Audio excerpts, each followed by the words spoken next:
Because an ideology is more dangerous than an individual. ஒரு தனி நபரை விட சித்தாந்தம் ஆபத்தானது, மோடியை விட பல மடங்கு ஆபத்தானது ஆர்எஸ்எஸ். ஆர்எஸ்எஸ்க்கும் மோடிக்கும் வரசல் வருதுன்னா நியாயப்படி பார்த்தா நீங்கள் ஒன்று பொத்திக்கின்னு அமைதியாக இருக்கணும், இல்லை மோடியை சப்போர்ட் பண்ணணும். ஒருபோதும் நீங்கள் ஆர்எஸ்எஸ் சப்போர்ட் பண்ண முடியாது. அப்படி பண்ணிங்கன்னா ஒன்று உங்களுக்கு அறிவில்லைன்னு அர்த்தம், இல்லை நீங்களே அடிப்படையில் ஆர்எஸ்எஸ்ன்னு அர்த்தம்.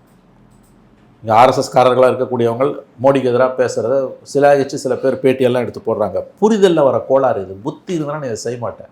ஆர்எஸ்எஸை பற்றின தெளிவு உனக்கு இருந்ததுன்னா இத்தகைய தனிநபர்களோட பேட்டிகளை வந்து நீங்கள் போட மாட்டீங்க. நான் இண்டிவிஜுவல்ஸை சொல்லலை, புரிஞ்சுக்கணும். நீங்கள் ஆர்எஸ்எஸ்க்கும் ஆர்எஸ்எஸ்க்கும் மோடிக்குமான சிக்கல்ல பிரச்சனை இல்லை.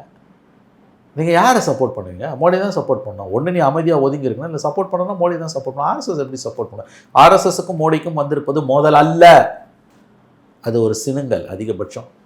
அதை விட இன்னும் அதிகபட்சம் போனால் ஒரு பிணக்கு. இதை தாண்டி அதில் ஒன்றும் கிடையாது.